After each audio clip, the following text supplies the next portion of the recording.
Now joining us on the World today to further discuss this matter is the Chief of VOA's Burmese service, Luwin Htun.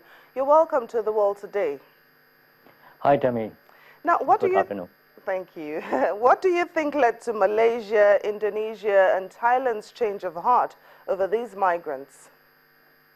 To be honest, they don't have much choice. You know that there is a kind of international or human responsibility to rescue people drifting at sea anyway. So, but at the beginning, they are very reluctant to receive these refugees or these migrants in their land. But as far as I know today, that the three countries now agree to accept them temporarily, provided that the international community or other organizations make arrangement to resettle them in a third country in 1 year.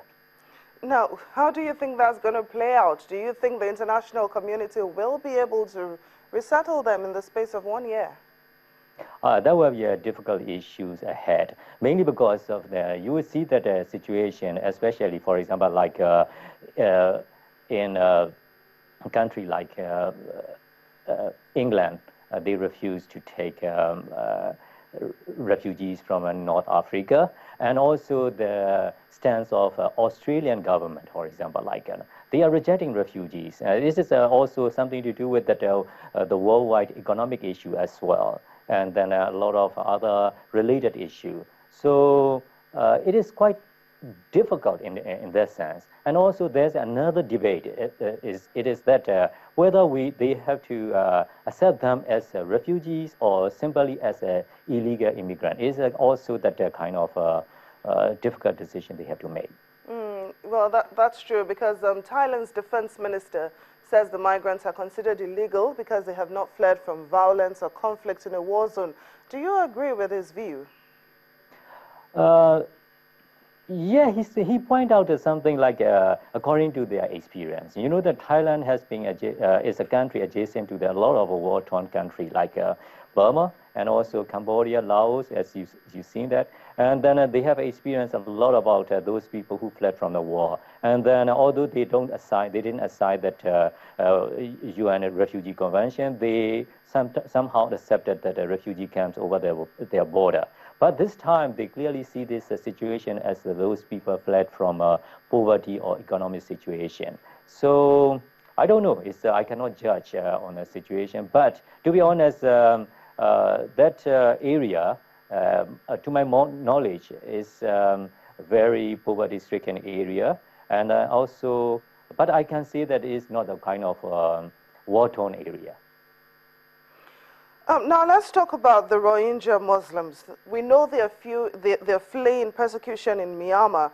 Now, how can their case be resolved? Because even Myanmar has refused to participate in the talks. Yeah, I noticed that in your introductions, you portray Rohingya as the descendant of those Muslims who have been living in that area for thousands or hundreds of years or something like that. You know that it is a very politicized issue, and then it is a very highly debated issue. So I have to caution even for myself not to go into the kind of easy judgment and according to that what people have been widely written about it with the limited knowledge. But the main issue is whether we should go on to the debate by naming these people Bengali or Rohingya or their ethnicity or something. I rather like to debate, rather like to see the issue as for those people who are in need of help or assistance, because they are really poor. In that area, this is no hope. There's a lot of problem about citizenship issue because of that the situation inside Burma. There's a current citizenship law is not very favorable for them, so they are denied their citizenship rights and some sort of discriminations they suffer. So instead of talking a lot about issue as a very politicized issue like Rohingya or ethnicity, we have to look at the issue as how to relieve their poverty issue and to make the area away from the kind of very dire situation. So what sort of response are you expecting from the international community?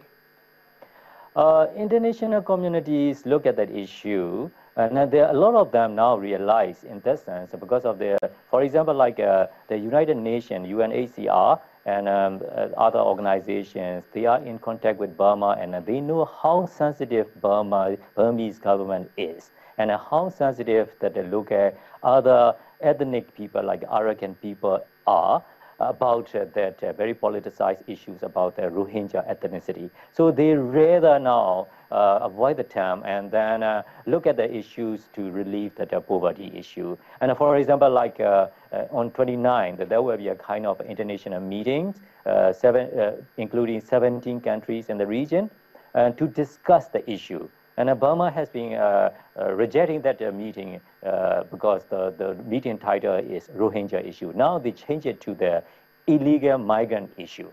So it's a good sign because the first thing is first. You have to resolve the issues, the original issue first over there.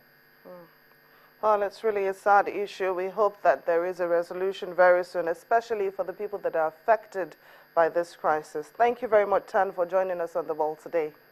Thank you.